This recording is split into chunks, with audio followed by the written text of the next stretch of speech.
ಅಂದ್ಬಿಟ್ಟು ಪಾಪುನ ಬಂದ್ಬಿಟ್ಟು ಈ ಥೆರಪಿನ ಕೊಡ್ತಾ ಇದಾರೆ. ಪಾಪುಗೆ ಏನ್ ತೊಂದ್ರೆ ಇತ್ತು, ಈ ಥೆರಪಿ ಬಂದ್ಮೇಲೆ ಏನೆಲ್ಲ ಆ ಮಗುವಲ್ಲಿ ಚೇಂಜಸ್ ಆಗಿದೆ ಅಂತ ಸಿಸ್ಟರ್ ನ ಮಾತಾಡ್ತಾನೆ ಬನ್ನಿ. ನಮಸ್ತೆ ನಮಸ್ತೆ. ನಿಮ್ ಹೆಸರು? ವರ್ಣಿತಾ ಅಂತ. ಪಾಪು ಹೆಸರು ಪ್ರೇಕ್ಷಿತ. ಪ್ರೇಕ್ಷಿತ ಅಂತ. ಎಲ್ಲಿಂದ ಬರೋದು? ಇಲ್ಲಿ ಶಿವಮೊಗ್ಗ ಹತ್ರ ಅಬ್ಲಗೆರೆ ಅಂತ ನಮ್ದೂರು, ಅಲ್ಲಿಂದ ಬರ್ತಿದೀವಿ. ಪಾಪುಗೆ ಅವಳು ಆಲ್ರೆಡಿ 10 ತಿಂಗಳು ಇವಾಗ. ಆದ್ರೂ ನಾವ್ ನಿಲ್ಸಿದ್ರು ನಿಂತ್ಕೊಳ್ಳಲ್ಲ, ಮತ್ ನಾವ್ ಯಾರಂತ ಅವ್ಳು ಗುರ್ತಿ ಹಿಡಿಯಲ್ಲ. ಆಮೇಲೆ ಅಷ್ಟೇ ನಗ್ಗದು ಇಲ್ಲ ಜಾಸ್ತಿ, ಆತರ ಮಾಡ್ತಿದ್ಲು. ಇಲ್ಲಿ ಬಂದ ಇನ್ನು 10 ದಿನ ಆಗಿರೋದು ಅಷ್ಟೇನೆ.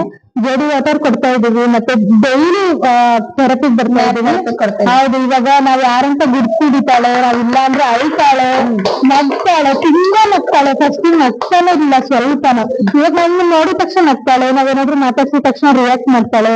ಅವ್ರಪ್ಪ ಯಾರು, ನಾನ್ ಯಾರು ಅಂತ ಗುರ್ತು ಹಿಡಿತಾಳೆ. ಈ 10 ತಿಂಗಳಾದ್ರೂ ಅಮ್ಮ ಅಪ್ಪನ ಕಂಡಿಡಿತಿರ್ಲಿ, ಯಾರನ್ನ ಕಂಡಿಡಿತಿಲ್ಲ. ಅಮ್ಮ ಅಪ್ಪನ ಅಂತಲ್ಲ, ಯಾರನ್ನ ಕಂಡಿಡಿತಾನೆ ಇರ್ಲಿಲ್ಲ ಅವಳು. ನಾವಿಬ್ರು ಹಂಗಿರಲ್ಲ, ಇರ್ಲಿಲ್ಲ ಅಂದ್ರೆ ಹಂಗಿರಲ್ಲ. ಇವಾಗ ನಾವೆಲ್ಲಾದ್ರೂ ಅವಳನ್ನ ಮಲಗಿಸಿ ಬಿಟ್ಟು ಹೋದ್ರೆ ಅಳ್ತಾಳೆ, ಅವಳ ಹತ್ರನೇ ಇರ್ಬೇಕು.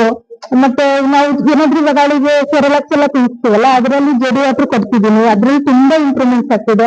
ಮತ್ ನನ್ ಮಗಂಗೂ ಅಷ್ಟೇ, 4 ವರ್ಷ, ಅವನಿಗೆ ಸ್ಪೀಚ್ ಡಿಲೇ, ಮಾತಾಡೋದೇ ಇಲ್ಲ, ಏನು ಮಾತಾಡಲ್ಲ. ಇವಾಗ ಅಪ್ಪ ಅಮ್ಮ ಅಜ್ಜಿ ಅಂತೆಲ್ಲ ಮಾತಾಡ್ತಿದ್ದಾನೆ. ನನಗಂತೂ ತುಂಬಾನೇ ಹೆಲ್ಪ್ ಆಗಿದೆ ನಿಜವಾಗಿ. ಮೊದಲನೇ ದಿನ ಬಂದಾಗ ಇಷ್ಟು ಬಿಲೀವ್ ಇರ್ಲಿಲ್ಲ. ನಾವು ಎಷ್ಟೊಂದೆಲ್ಲ ಕೇಳಿದೀನಿ, ಮೇಡಮ್ ಇದ್ರಿಂದ ಮಕ್ಳಿಗೆ ಕೊಡ್ತಾ ಇರೋದ್ರಿಂದ ಸೈಡ್ ಎಫೆಕ್ಟ್ ಆಗಲ್ಲ ಅಲ್ವಾ ಅಂತ ತುಂಬಾನೇ ಕೇಳಿದೀನಿ. ಅವ್ರು ಏನು ಸೈಡ್ ಎಫೆಕ್ಟ್ ಆಗಲ್ಲ, ಏನು ಪ್ರಾಬ್ಲಮ್ ಆಗಲ್ಲ. ಇದು ಮೆಡಿಸಿನ್ ಅಲ್ಲ ಸೈಡ್ ಎಫೆಕ್ಟ್ ಆಗತ್ತೆ. ಇದಾಗ ಮ್ಯಾಟಲ್ಲಿ ನೀರ್ ತಗೊಳ್ಳೋದು, ನೀರ್ ಕುಡಿಯೋದು, ನಾವು ದಿನ ನೀರ್ ಕುಡಿತೀವಲ್ಲ, ಅದೇ ತರ ಇದು ನೀರ್ ಕುಡಿಯೋದಲ್ಲ, ಇದರಿಂದ ಏನು ಸೈಡ್ ಎಫೆಕ್ಟ್ ಆಗಲ್ಲ ಅಂತ ಅನ್ಸುತ್ತೆ ನಮ್ಗೆ. ಮಕ್ಕಳಿಗೆ ಏನೋ ಸೈಡ್ ಎಫೆಕ್ಟ್ ಆಗಲ್ಲ, 100% ತಗೋಬಹುದು. ನಿಜವಾಗ್ಲೂ ಮುಂಚೆ ಎಲ್ಲಾದ್ರೂ ಹಾಸ್ಪಿಟಲ್ ಎಷ್ಟು ಖರ್ಚು ಮಾಡಿದ್ರೆ ಅಂದ್ರೆ ಇವಳಿಗೇನು ಅಷ್ಟು ಖರ್ಚು ಮಾಡ್ಲಿಲ್ಲ ನಾವು. ನನ್ ಮಗನ್ ತುಂಬಾನೇ ಖರ್ಚು ಮಾಡಿದೀವಿ. ಹಾಗಾಗಿ ನಮ್ದು ಆಕ್ಚುಲಿ ರಿಲೇಷನ್ ಮದ್ವೆ ಆಗಿರೋದ್ರಿಂದ ಎಲ್ರು ಹೇಳ್ತಾರೆ ರಿಲೇಶನ್ಶಿಪ್ ಮದ್ವೆ ಆಗಿದ್ರೆ ಹಾಸ್ಪಿಟಲ್ ತೋರಿಸಿ. ಹಾಗಾಗಿ ನೋಡೋಣ, ಇದೊಂದು ದೇವ್ರ ದಯೆ, ಕೊಟ್ರೆ ಕೊಡ್ತಾನೆ, ಬಿಟ್ರೆ ಬಿಡ್ತಾನೆ ಅಂತ ಕರ್ಕೊಂಡ್ ಬಂದಿದೀವಿ. ದೇವರಿಂದ ನಮಗಂತೂ ಒಳ್ಳೇದಾಗಿದೆ, ಎಲ್ರಿಗೂ ಆಗ್ಬಿಟ್ಟಿದೆ. ನಮಗೆ ಮ್ಯಾಕ್ಸಿಮಮ್ 10 ದಿನಕ್ಕೆ ಒಂದು 30% ರಿಸಲ್ಟ್ ಅಂತ ಬಂದಿದೆ ಅಂತ ಮಗನು ಮಾತಾಡ್ತಾ ಇದಾರೆ. ಅವನು ಮಾತಾಡ್ತಿದ್ದಾನೆ, ಆಕ್ಟಿವಿಟಿ ಆಗಿದ್ದಾಳೆ. ಇವಾಗ ನೀವು ನಾರ್ಮಲ್ ನೀರ್ ಕುಡಿಸ್ತಾ ಇದ್ರಿ ಸಿಸ್ಟರ್, ಆ ನೀರಿಗೂ ಈ ದೇವ್ರ ವಾಟರ್ ಕುಡ್ತಿವಾಗ ಚೇಂಜಸ್ ಆಗಿದ್ದೇನೋ ಆಗಿಲ್ವಾ? ಅಂದ್ರೆ ನೀರಲ್ಲಿ ನನಗೆ ಚೇಂಜಸ್ ಕಾಣಿಸ್ತಿದೆ ಅಂತ ಗೊತ್ತಾಗ್ತಿಲ್ಲ. ಬಟ್ ನನ್ನ ಮಗನಲ್ಲಂದ್ರೂ ತುಂಬಾ ಕಾಣಿಸ್ತು, ಯಾಕಂದ್ರೆ ಅವ್ನು ಊಟ ಮಾಡ್ತಾನೆ, ಚೆನ್ನಾಗಿ ನೀರು ಕುಡಿತಾನಲ್ಲ. ಸೊ ಹಾಗಾಗಿ ಅವನಲ್ಲಿ ತುಂಬಾನೇ ಚೇಂಜಸ್, ಅವ್ನು ತುಂಬಾ ಹೈಪರ್ ಆಗ್ತಿತ್ತು. ಇವಾಗ ನೋಡಿದ್ರಲ್ಲ, ಅವ್ನ್ ಓಡಾಡ್ತಿದ್ದ, ಯಾರನ್ನ ಕಂಡ್ರೆ ಸುಮ್ಮನೆ ಹೆಂಗ್ ಮಾಡ್ತಾನೆ. ಸೊ ಇವಾಗ ಅವ್ನ ಮೊದ್ಲಿಂಗಿಂತ ತುಂಬಾನೇ ಕಡಿಮೆ ಆಗಿದ್ದಾನೆ. ಇವಾಗ ಒಂದ್ ಕಡೆ ಕೂರ್ಸಿದ್ರೆ ಕುತ್ಕೊಳ್ತಾನೆ, ಒಂದ್ ಕಡೆ ಕುತ್ಕೊಳ್ತಿರ್ಲಿಲ್ಲ ಅವನು. ಇವಾಗ ಒಂದ್ ಕಡೆ ಕೂರ್ಸಿದ್ರೆ ಕುತ್ಕೊಂತಾನೆ, ಸುಮ್ಮನೆ ನಾವು ಮಾತಾಡೋದನ್ನ ಕೇಳ್ತಾನೆ, ಮಾತಾಡಕ್ ಟ್ರೈ ಮಾಡ್ತಿದ್ದಾನೆ. ಅದೊಂದು ತುಂಬಾ ಖುಷಿ ಇದೆ.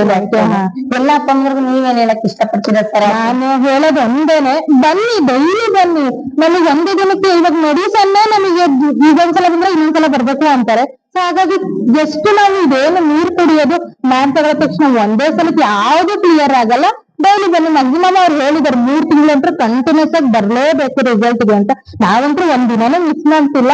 ಸೊ ಇವಾಗ ಏಜ್ ಆಗಿದೆ ಅಲ್ವಾ, ಎಲ್ಲ ನೋವುಗಳು ಕಾಮನ್ ಆಗಿರುತ್ತೆ ಅಪ್ಪ ಅಮ್ಮಂದ್ರಿಗೆ. ನಮ್ಮ ಅತ್ತೆಗೂ ಹೇಳೋದು ಅದೇನೆ, ನಾವು ಏಜ್ ಆದ್ಮೇಲೆ ಅದೆಲ್ಲ ಕಾಮನ್. ಅದನ್ನ ನಾವು ರೆಡ್ಯೂಸ್ ಮಾಡ್ಕೋಬೇಕಂದ್ರೆ ಏನಾದ್ರೂ ನಾವು ಅದು ಆಲ್ಟರ್ನೇಟಿವ್ ನೋಡ್ಕೊಳ್ಳೇಬೇಕಲ್ವಾ. ಹಾಗಾಗಿ ಡೈಲಿ ಬನ್ನಿ ಅಂತ ಕೇಳ್ಕೊಂತೀನಿ ಅಷ್ಟೇನೆ. ಹಸ್ಬೆಂಡ್ ಕೂಡ ತಗೊಂಡ್ರು, ಅವ್ರು ಮೊದ್ಲು ಊಟ ಮಾಡ್ತಿರ್ಲಿಲ್ಲ. ನಂಗೆ ಅದೊಂದು ತುಂಬಾ ಖುಷಿ ಇದೆ ನಿಜವಾಗ್ಲು. ಅವ್ರಿಗೆ ತುಂಬಾ ಗ್ಯಾಸ್ಟ್ರಿಕ್ ಇತ್ತು, ಊಟನೇ ಸರಿಯಾಗಿ ಮಾಡ್ತಿರ್ಲಿಲ್ಲ. ಇವಾಗ ಜಡಿ ವಾಟರ್ ಕೊಡದ್ಮೇಲಂತೂ ಹಸು ಅಂತಾನೆ ಇರ್ತಾರೆ. ಊಟ ಚೆನ್ನಾಗ್ ಮಾಡ್ತಿದ್ದಾರೆ, ಊಟ ಒಟ್ನಲ್ಲಿ ಚೆನ್ನಾಗ್ ಮಾಡ್ತಿದ್ದಾರೆ, ಚೆನ್ನಾಗ್ ಆಗಿದ್ದಾರೆ ಅವರು, ಚೆನ್ನಾಗಾಗಿದ್ದಾರೆ. Thank you.